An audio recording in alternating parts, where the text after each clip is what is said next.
And away we go on another episode of the RR Show.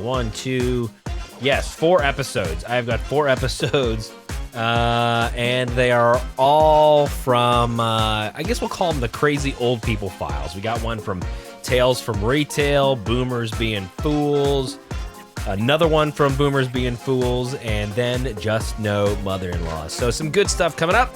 Let's jump right in. From r/JustNoMother-in-Law, from user Dead Vibes with multiple S's. My mother-in-law hates me because her husband is a predator. Trigger warning, mention of predatory behavior. Very long story short. My father-in-law is a former pastor of a very popular local church for many years. He was recently outed as a predator by dozens of women all along the West Coast. Him and my mother-in-law had been married for 30 years. They're both 50. He traveled for his job, which he was terminated from, and had been having like 50 plus different affairs over the last several years. Some with women less than half his age. I'd also like to add that we lived with them over the summer for 2 months, and my father-in-law had been sending pictures and videos of our son to some random women, telling them that he was his primary caretaker and that we were uninvolved parents. This is absolutely false. I'm a stay-at-home mom, and my husband mostly works from home. He would make up stories to get out of plans with some of these women, telling them he had to drive our son to the ER because he was choking, ill, etc. This man fully exploited and used our son to gain trust and sympathy from women. My husband and I have seen proof of many of the claims that have been made against him. Screenshots, recordings, videos, etc. from these women and victims. We chose to go no contact with him immediately. This has caused major issues with my mother-in-law specifically. She has been in massive denial about what her husband has done. She's backed him 100% and doesn't understand why we are upset. We had a recent exchange over text after her ignoring me for over a month after I set a boundary about our son with her. She blocked me because I explained the why behind her not being allowed to see our son unsupervised. She spoke to my husband on the phone trying to undermine our boundary as if he doesn't agree. Starting it was unnecessary, and she's a safe person. She doesn't even see predatory behavior clear as day. How the hell are we supposed to trust her with our own child? I have really tried with her, despite my own personal feelings. I really don't think she realizes that she's ruining her chances of ever seeing her grandson again. She blocked my number and told my husband that she won't be speaking with us any longer.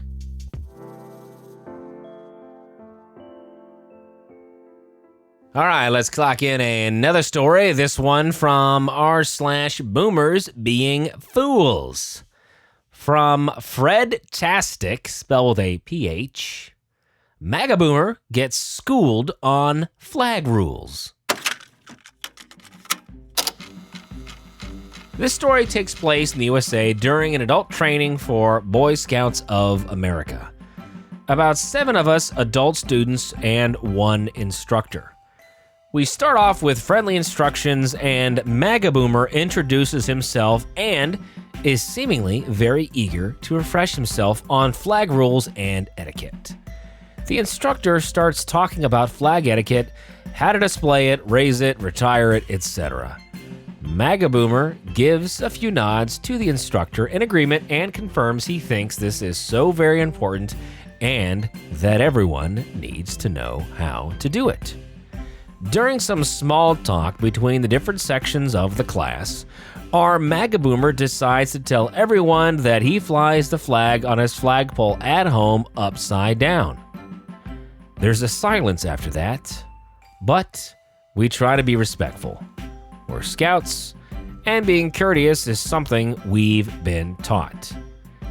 Later, while going over how to fly the flag at half-mast, our MAGA Boomer decides to chime in and ask what the protocol is for him and his flag. Instructor looks at him in the eyes and tells him there are no protocols for that since he's already breaking the flag rules. It becomes painfully silent in the classroom, and MAGA Boomer decides to stay quiet for the time being.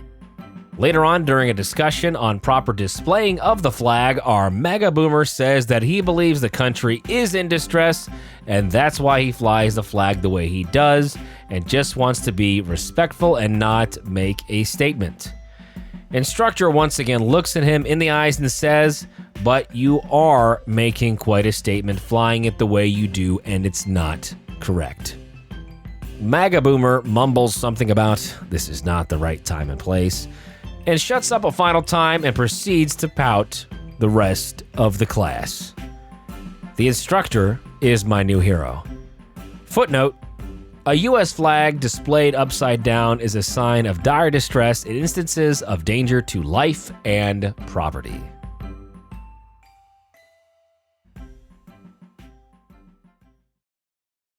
Our next story comes from r/boomers being fools from OG Ghost 2. Boomer threatened to beat the out of my coworker and I for doing our job.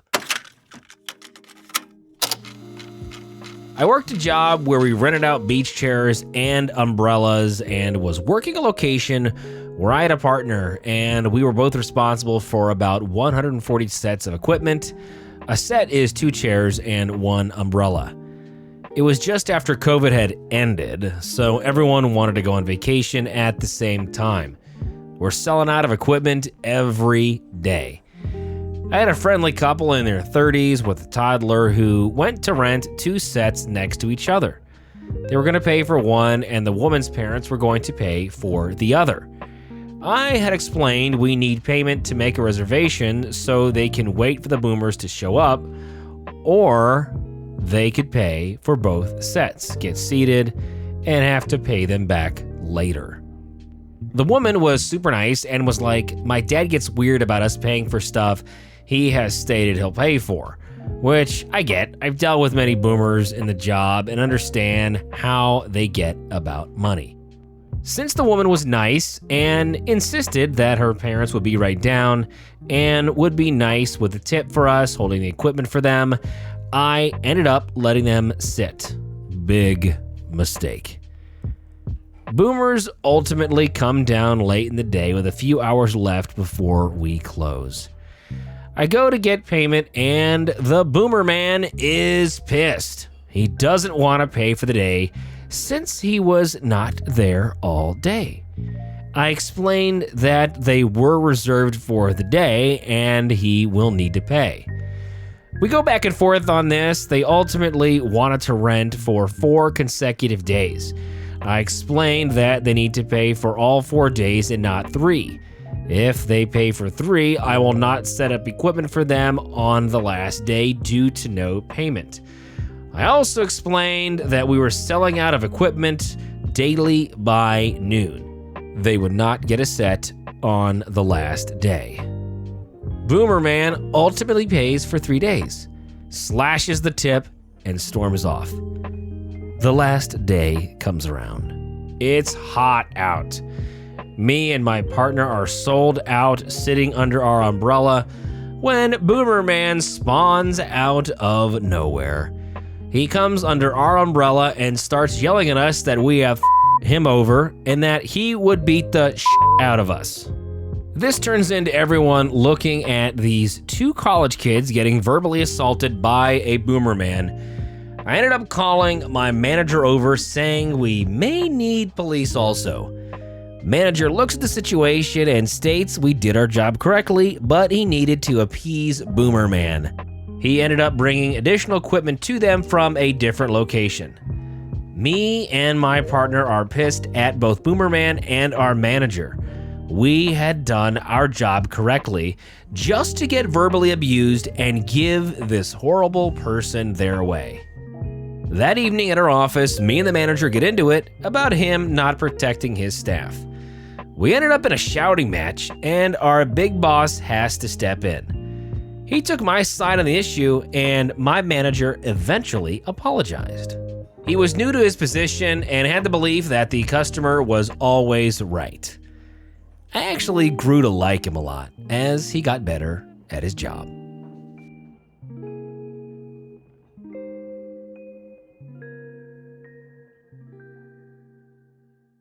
From r/Tales from Retail, from user Biro Ace Quill. Old age does not make you less beautiful, dear customer.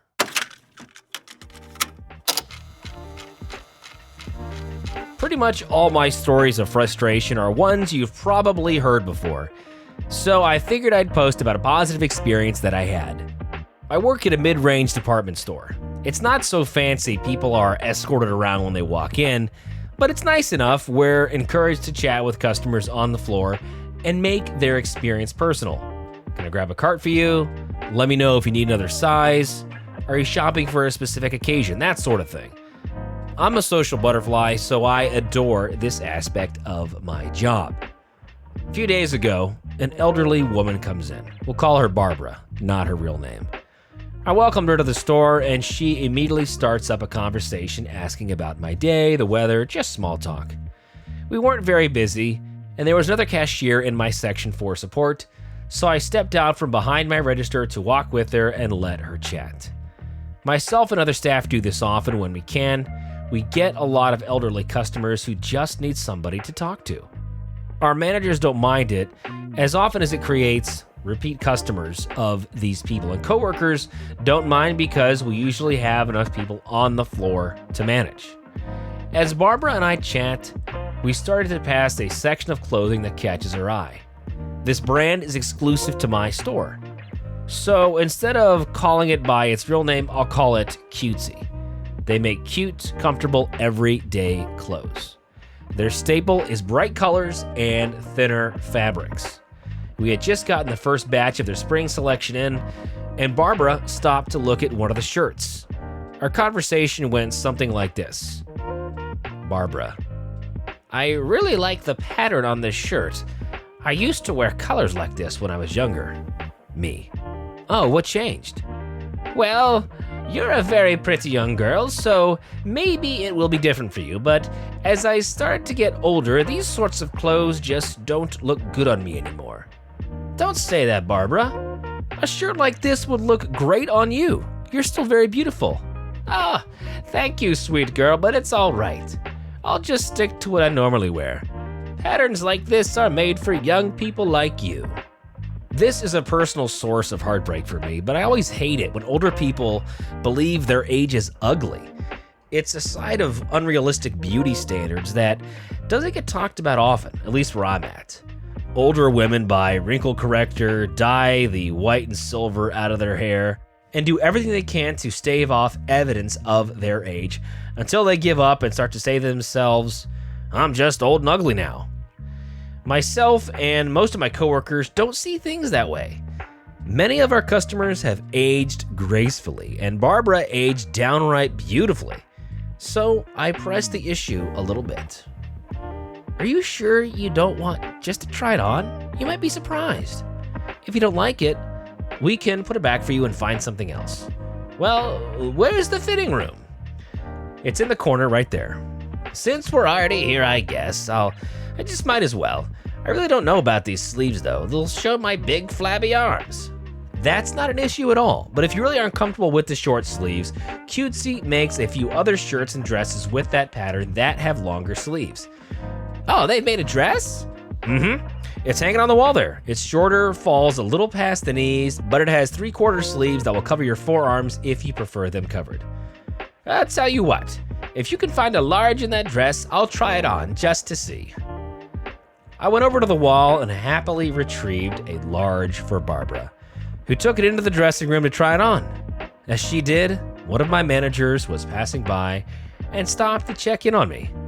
While we were chatting about the day, it was slow, and the metrics struggling a bit but not terrible, Barbara stepped out of the fitting room to ask what I thought about the cutesy dress. Myself and my manager immediately started to gush over how nice she looked. And she really did look nice. The dress fit her figure perfectly. The colors brought out the warmth in her skin, and most importantly, she looked really, really happy in it. She didn't just like the dress, she liked herself in the dress. The most important part of an outfit is that it makes the person wearing it feel confident, and Barbara clearly felt confident in that dress. She even turned in a circle to show us the back and how the skirt flared. She ended up buying the dress, as well as a few other floral and brightly colored blouses that she found. I was happy to help her at the register, and oh so excited that she was excited about her new clothes. As I was ringing her up, she asked me a question.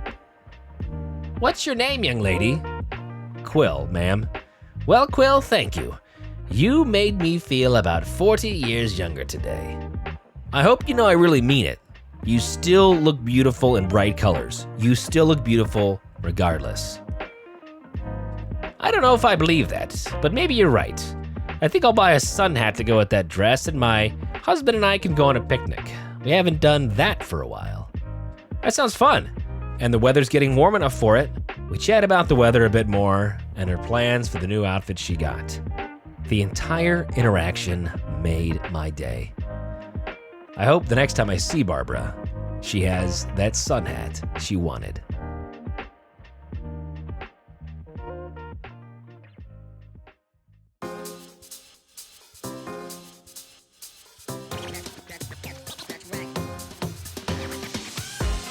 So thanks for being with us. The RR Show is a production of Evergreen Podcasts and Wessler Media. Now, if you'd be so kind, please follow or subscribe to our show wherever you get your podcasts. And if you're feeling extra nice, you might as well leave a 5-star review. But for more, visit the website, rrshow.com. That is rrshow.com. I'm your host, Vince. Thank you to my producer, Kevin, and we'll see you next time here on The RR Show.